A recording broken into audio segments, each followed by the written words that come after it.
पहले बा, सुरहो सिंगार कैले बा और स्टेज पर आई बा। सुरेश ठेकेदार कहा रे तो एकदम सब दुनिया फेल बेकरे आ गई। सोने के चैन पहले रहने ले जाके गटैया में डाल, जब गटैया में लौंडवा के पड़ गई सोने के चैन, कहलस देखा थी माल डरियाई, माल डरियाई कौन गीत गौले बा। अब ठेकेदार पंडित के 1000 रुपया दे दरा कम कहा जल्दी से भी पढ़ के बियाह करा दे, हम नाच देखें। बियाह के जल्दी बाबा 1000 रोट पा देना, लगन सबर पत्रा पोथी अपन लवंडा के ध्यान और सूर्य दुल्हा के लगन पर नचनिया हवा पर। ये क्या चीज है, क्या सूरत है। एक लाइन तरज लगल, तरज है बा लवंडा ही है गीत बड़े बाबू गौले सु स्टेज पर कि अरे उड़ जाए राजा, अरे उड़ जाए राजा, लड़ा नैना मैना उड़ जाए राजा।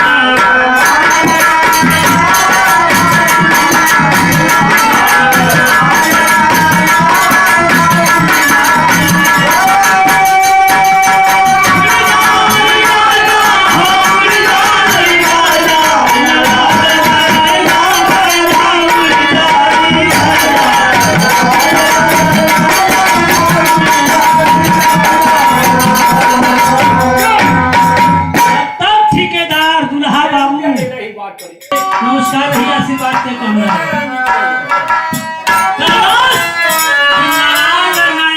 मैना उड़ जाए राजा कि काहे दुनिया देख भी नहीं चिड़ै फरार हो जाए। तब इतना तू करी जब सुन ले तब भी 500 वाली नोट। ठेकेदार एकदम गप दे दे तो कही कि अरे उड़ जाए राजा, अरे उड़ जाए राजा,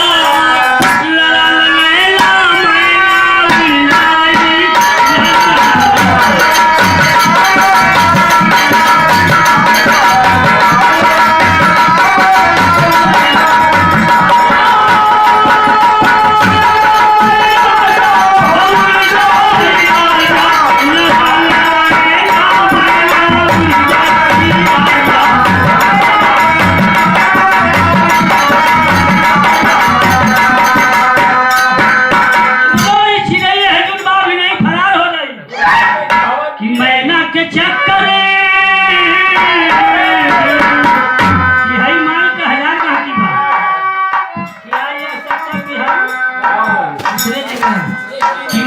के चक्कर हजारों बहलिया।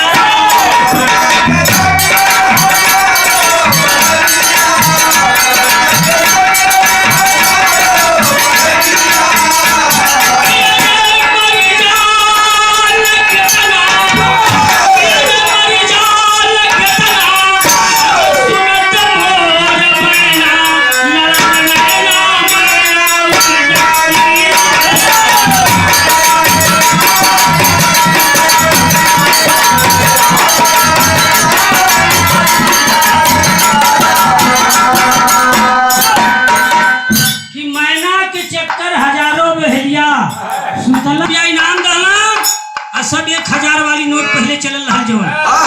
ओकरे बाद लौंडा पूरा गदगद हो गई, कहले सब दूसर का गाना गाई। दूसर का कौन गाना गौले लाइन बा कि बलमा हमरे बलदवा बुलावा, कि बलमा हमरे बलदवा बुलावा, देवरुआ करी के सुई लगावा लगावा, राजा रसे रसे दुनिया डोला।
दिल में एकदम कानत बा कि ये क्या चीज है। न को भी हवा वही सबसे बढ़िया तई है। अरे बाप रे बाप, दुल्हन के विदाई करौले हन सुरेश ठेकेदार,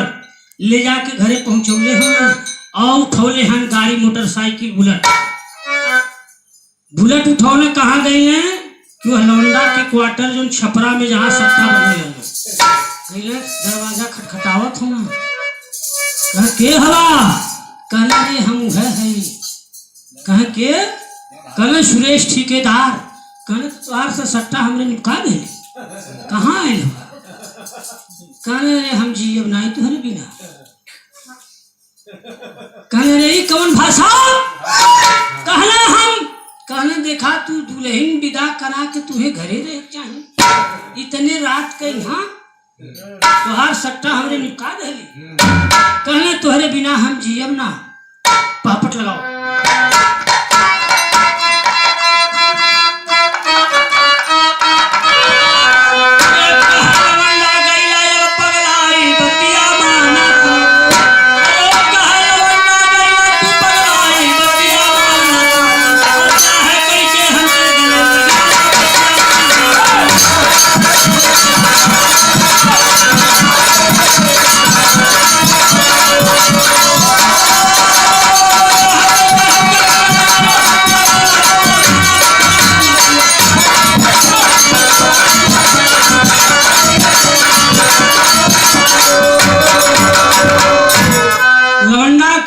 कवाड़ी खोलने बा कहले पागल तो ना हो गईला, इतना सुंदर मेहरारू के साथ बियाह करके आके घरे बैठा के यहाँ कहला ना तोहरे बिना हम जियब ना। कहले नकली माल छोड़ के असली माल छोड़ के नकली दौलत हुआ ये बतावा कहूँ मर्दे मर्दे से बियाह हुई गोली मार ली बार बार नहीं करना ठेकेदार अगर तू ना कहला तो तुरंत अब सटा ले कहले सरे बाप रे बाप कहीं मर जाई कहेला लवंडा ठेकेदार पगलैला अब मनई होई के साहेब काहे इतना कोप कैला अरे ब्याह के बंधन में हमके ना फसाया बतिया मान तू अब ये 4 दिन भर ही मोर दूंगा बतिया मान।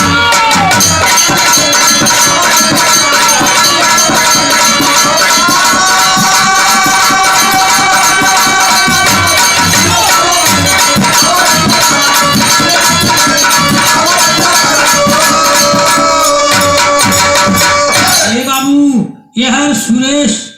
के दुल्हन जो सीता बा सुरहो श्री अरमान लगा के अपने पति के इंतजार करती बा और हर लौंडा के संघरी बेहाल हो गई ले कहनी चाहे बियाहवा करा दुइये 4 दिन करते नहीं तो अब हमार मर जाबे। ये बाबू बक्सा खोलले बा लौंडा अपन सरगरो पोशाक निकलले बा अल्लाह के लाइन में बताओ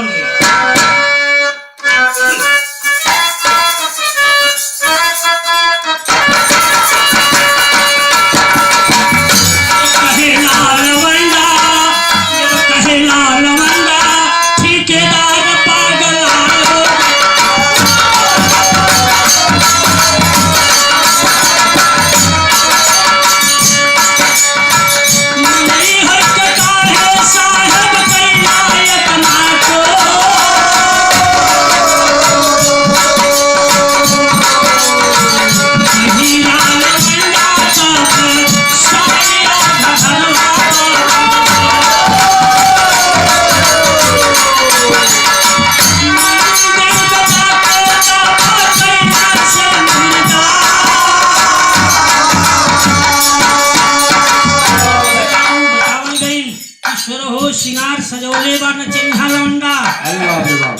कहे सुरेश ठेकेदार क्या चीज है।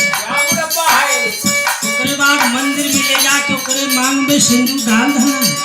नचनिया हवा कहलस देखा भैया के तरफ से 50 रुपया का पुरस्कार और हमारे तरफ से बार बार नमस्कार आशीर्वाद का कामना रही।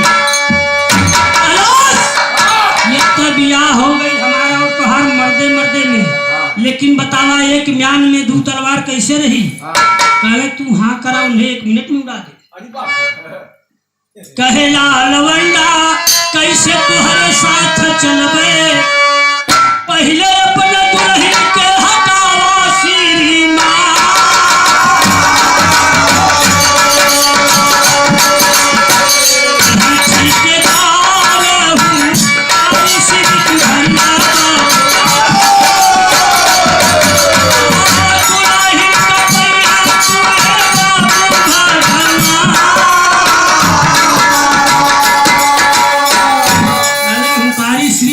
तुहरे आगे जमाना फेर बसा मोटरसाइकिल पर बैठौले हमें और चल रहा घरे और हर सीता दुल्हन सुहाग रात मनावे बदे इंतजार करती बा सोहर मान लेके लेकिन जब देखले बा कि अपने पति के साथ में एक दुल्हन उनका जाने लवंडा हो बिटिनी कहला सुरहो अरमान पर पानी फिर गइल बा ए बाबू आई लवंडा कहले रहल कि पहले अपने दुल्हन के हटावा तबे रहब मैं तू चला उन्हें 1 मिनट में हटा दे आखिरी लाइन में बताओ मिल का बताओ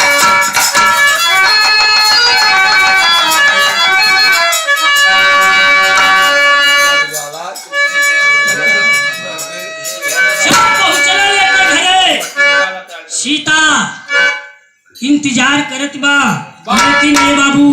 बुलेट के खरियोले हों और रिवाल्वर निकलले हन मरले हन गोली अपनी दुल्हन सीता के खून से लथपथ जमीन पर धारा शाही हो गई बा। ये बाबू लवंडवा कहलस रे इत हम मजाक कैली सही मार दे लेकिन खून से लथपथ सीता एक बात अपने पति सुरेश से कहले बा का कहले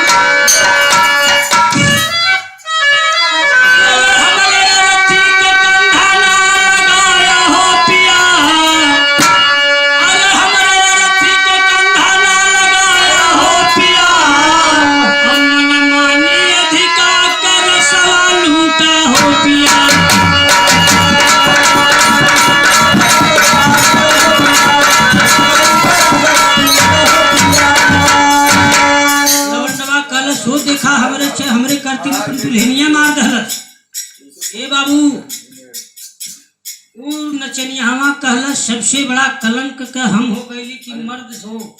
मर्द से बियाह कह के हो देखा सही गोली मार दहलस और खून से लथपथ सीता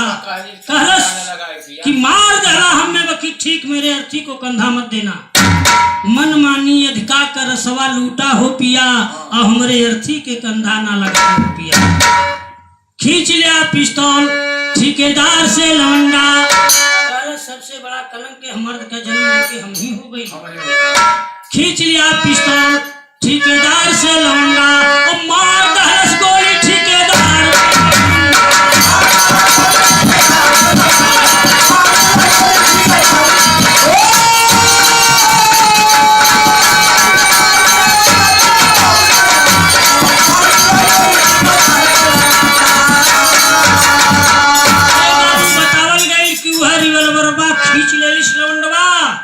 तुरंत ठेकेदार पर धमक धली 2 कत्ल हो गई वही दरोगा जी आ गए और नचनियावा के अरेस्ट कैले तज छपरा के जलिया में नाचे नचिया कि रे छपरा के जलिया में नाचे नचिया हमरे रथी के कंधा ना लगे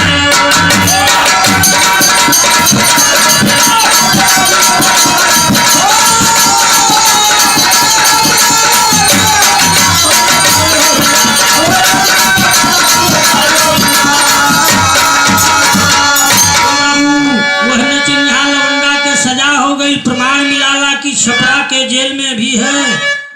और नाच गान से सबको मनमोहित करता है। तो मन राम प्रसाद गुरु हुए स्वर्ग के वास कथन करा कवि सीताराम गुड्डू बने बाग के माली हो घायल हो गया घायल हो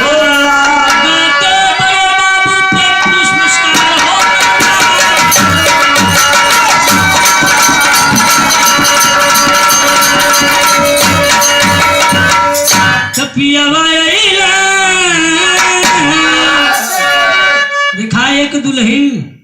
बड़ा इंतजारी में अपने पति देव के बैठल बा। आज जब